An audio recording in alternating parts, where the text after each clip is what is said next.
You ever, like, see fish? What he doing in there? The life of a fish seems so simple. You swim, you eat, you lack the mental awareness to truly understand your place in the cycle, you die. But what if being a fish was actually a dog-eat-dog, hardcore, dark reality where only the strongest survive?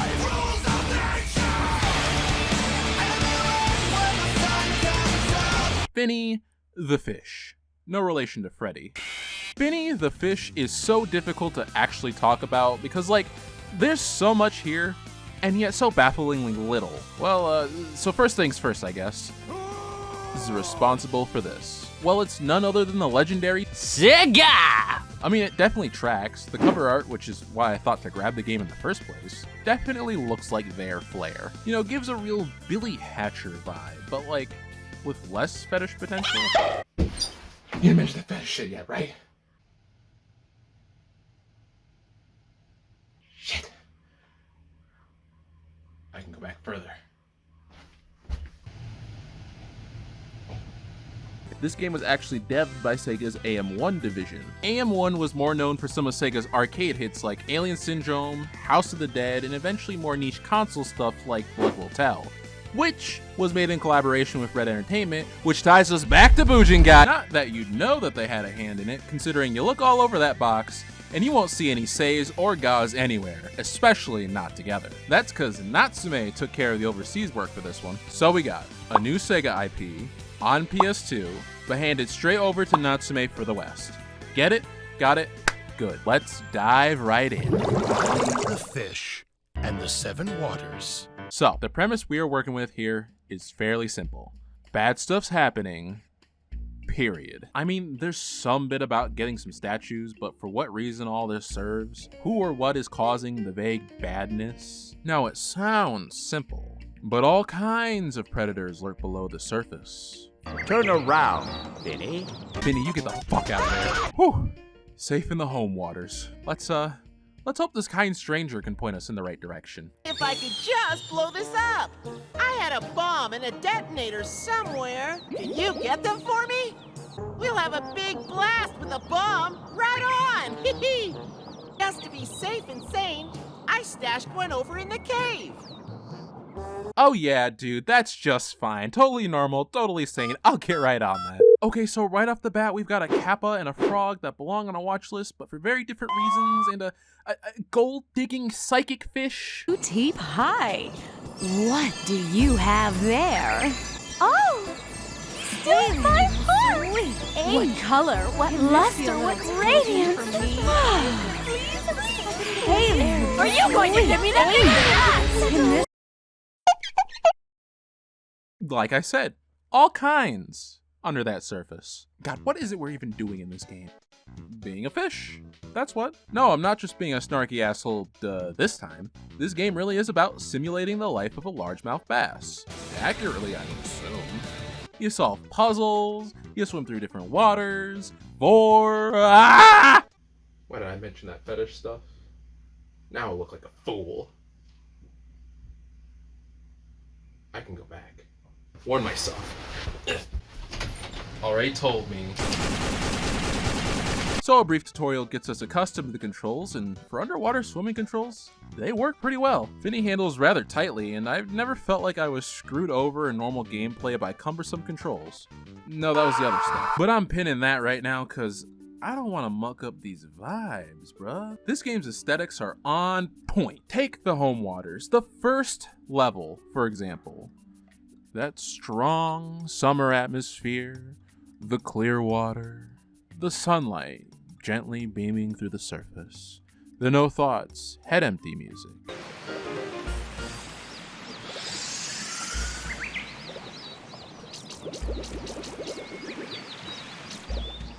It makes me want to be here, and coupled with the controls, the game ends up being a pretty pleasant play. But I mean, come on. There's got to be something more than just soaking up the vibes.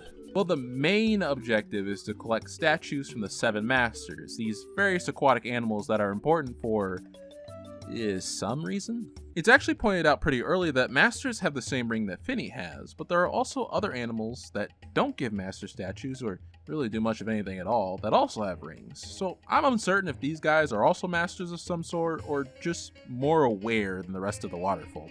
Not that it really matters, except for the platypi. Love these guys. Bill, I got a problem. I don't understand why we're called duck-billed platypus when they could call the duck the platypus-billed duck. He's thinking way too much there. This stuff keeps me up at night. I at least found it kind of funny that all the masters were absolutely unqualified to be masters of anything. Like, this one belongs on a list, this one has fish prejudice, this one is needy, this one keeps losing his ring, this one is a coward and a dick ass, and this one is named Shag. You know, like, fuck. But it seems boring to give it away. Let's play a game, shall we? Excuse me, your friend is actually about to be cooked. We do not have time. And by the halfway point, even Finny's getting fed up with the nonsense. And then there's Kappa. This guy weirds me out. Like, first he's asking Finny to turn around so he can clip something onto his ass, and then... This ring you just fetched me is proof of your servitude. You're officially in my service. Say, you look pretty good. Run, Finny! God damn it, run! Now, collecting these statues isn't actually gonna be just some simple swim in the stream. There are plenty of things keeping Finny from his goals, be it dangerous predators, human beings, natural terrain, or your own metabolic systems. Finny's got his work cut out for him. And look at him! He's just a fucking fish! Oh, okay, maybe not. Yeah, Finny isn't... Only a little fish. Okay, lady, you're canceled. He actually schmovin'. Finny can circle his prey swiftly and keep opponents at bay with a nice tail slap. He can also close in and chomp right on his prey. This is integral to keeping yourself full and fed, because if that belly runs out, your time's not far behind it. Tougher meals, including predators, require some, convincing. Just be careful not to become the meal yourself. But don't get too hasty with the eating though, because if you aren't careful, you're baited! Yeah, some fish are actually bait in disguise and only show their true form when you get close enough, which can be easy to miss when you're sailing full force at them. To escape, you gotta swim down at a specific angle and try to snap the line. The angle is always changing, which keeps the struggle dynamic. Not that the risk is too terrible, because as long as you got health, they'll simply toss you back like a good sport. You can also swim up out of the water and hit square to unhook yourself, however you won't get to keep the lure if you do it this way. It's not a huge deal if you get kept anyways, since any death just kinda pops you back to the last save. So if you save every time you pass one of these bad boys, then you'll be just fine. Nah. The lures will cause problems in other ways. You see, the camera is normally pretty unintrusive, but if you're fighting a fisher, particularly in a small body of water or in the odd corner or two, then the camera will be no ally of yours. Especially since the fishing line is so thin, it makes it impossible to see the color change that lets you know if you're swimming the right way. I mean, sound cues exist, but let's say, hypothetically, you have the volume down because you really wanted to watch the 8th MS team while filling out the collection.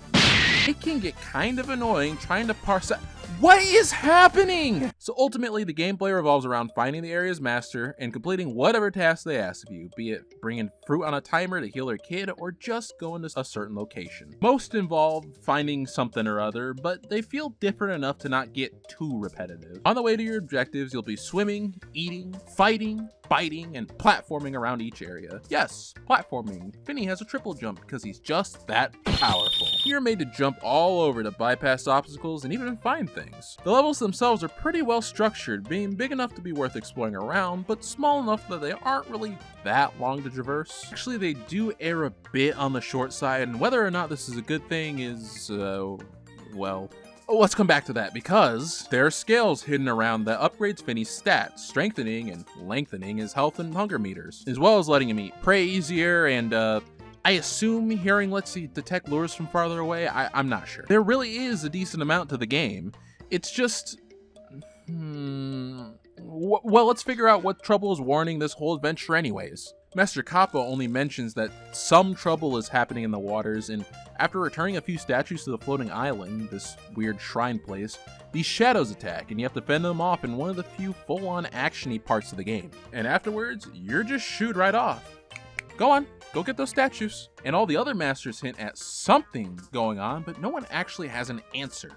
And so you go and help the rest of the masters, navigating the different waters and their challenges, ultimately leading to another confrontation with the shadows, and a mysterious hole appearing in the floating island, leading to a mountain lake and, the center of the earth, apparently. It's weird. It's really weird how climactic this feels, considering I'm only like 3 hours into the game. Oh, here we go. There's a barrier preventing us from entering, and it's here that we go back through the levels and... Oh no, he's got it. And so I guess we're now fighting the source of the bubble trouble, the water slaughter, the river misgiver.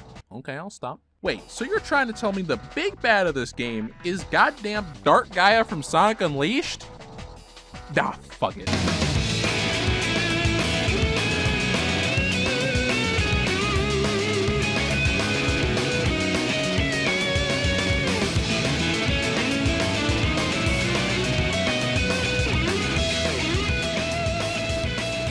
Well, that was crazy, but we managed to save this inexplicable water dragon god, I guess. Can't wait for the explanation for what that was. Yep, numbers don't lie. This game's only about 3 hours long. Real quick, what else released around this time?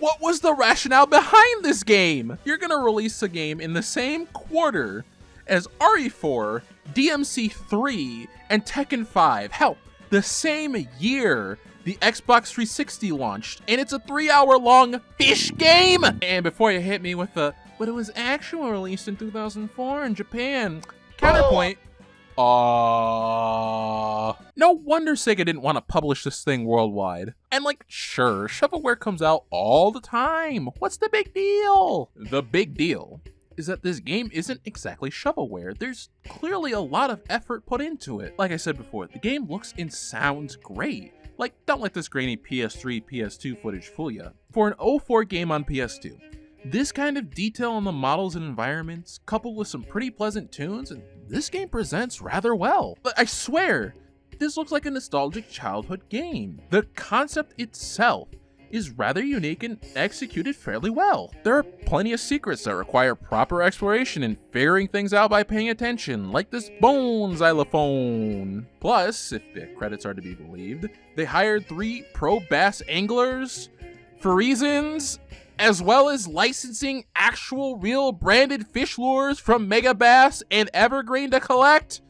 I'm sure that means something to someone. So money and time was put into the game, but it didn't come out of it. And I think part of the crux of my whole dilemma with it is I can't tell if the straightforward nature of the levels in short runtime is a blessing or a curse. For me, that is. It was most def a curse for the game itself.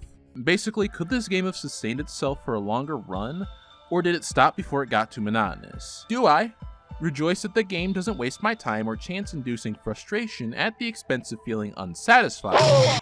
Or do I lament that it wasn't ambitious enough at the risk of overstaying its welcome? Honestly, I think a couple more action set pieces might have rounded it out a bit. Like, we had the fights against the shadows and the one boss in the game, but what about a boss you pull on a rope in the style of fighting a fishing line, except it breaks something off the ceiling that falls on the boss's head and makes him vulnerable or something like that? But would the game's controls and overall relaxed nature really warrant that without being cumbersome or out of place? I just don't know, Chief. Oh no. So what's a guy to do? Why, 100% the whole damn thing, of course. So I went around and I filled out those checklists, baby. Honestly, the fish list wasn't that bad. There isn't any RNG or arbitrary conditions of fish spawns, thank God. Could you imagine if Yuji Naka had his hands on this game? We'd be waiting another 20 years to figure out the Rube Goldberg level of shit needed to spawn one shiny fish.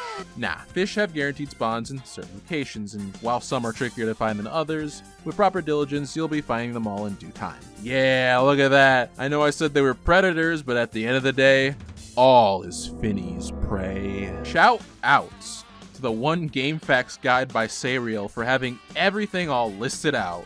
Well, I mean, sort of for this part, but mostly for the lures. Those pesky lures. Oh, those dang old lures. The lures are RNG. Kind of. That is to say, they're RNG as far as which fish are actually fish, and which are... So you swim to a fish, You wait around for a sec to see if it's a lure, or you eat it anyways, and whoop! Turns out it's a lure, but it's not the one you're looking for, idiot! Each fish in the game can only spawn as specific lures, mercifully. Oops, did I not mention that some fish have multiple types of lures tied to them? Because the game sure didn't. This is where the guide comes in handy because it'll tell you which fish can spawn as which lures. I could not fathom, nor imagine, nor contemplate how long it would take to figure all this shit out raw. Hell, it added an extra 6 hours to my playtime with the guide. I mean, I found it. It being the rest of the game. It was just going around collecting everything. And honestly, I'm not too horribly upset about it. Freely swimming in these waters, soaking up the music, and filling out a list at my own leisure was a pretty chill experience. A tad whole bit annoying, but chill nonetheless. And my reward for all that nonsense was a color change. Although admittedly it's pretty sick. It's kind of got like an ornate Japanese artsy look to it, but you can't even carry it into a new game. But I got Finny some drip, but he always drips because he's underwater. Finny the fish is everything it needed to be, and I think the devs realized that. If you don't remember, or you weren't quite cognizant yet, this was the era where demand for game longevity was beginning to swell. Between the economy being in a state of recovery and kids who grew up in the early ages of home consoles now going to college, renting apartments, and starting families, adulting, as the middle-aged would say. Not to mention how big and complex games were getting, games were no longer being seen as a fun novelty or gift, but a genuine investment. Cause that was coming out of your pocket. Even nowadays, $60 isn't nothing. That's a tank of gas, plus extra. And now games want to charge $70 with aggressive monetization? So yeah, can't fault anyone for wanting to get their money's worth, and it's a sentiment that still carries to today. But I think in the hunt for quantitative value, we've lost sight of qualitative value. In other words, people value the playtime itself over the quality of the experience for regular people. And why wouldn't devs overfluff their games when projects, pay, promotions, whole livelihoods were on the line? Like, how many game devs shit themselves when they saw more and more reviews knocking game scores because of playtime, in an era where reviews were practically scripture? But here's a fish in a game that knows what it is and plays it safe in order to secure itself as pleasant, if nothing else. I'm not sure if Japan's economy was bumping at the time, or if they're just more tolerant to these kinds of releases, but someone had an idea and pulled it off. And even if Sega themselves understandably didn't believe in the viability of its product against the cost of localization, someone at Natsume believed that someone over here would appreciate it. I appreciate it. So, should you play Finny the Fish in the Seven Waters in the year of our Lord 2023? Well, if you excuse the cliche, it really is one of those, if it looks interesting to you, give it a try. Because there really isn't much more here than what I've said. That being said, it's still a pretty chill game to play, and if you're looking to kill an afternoon, I'd say Finny is worth a quick swim with.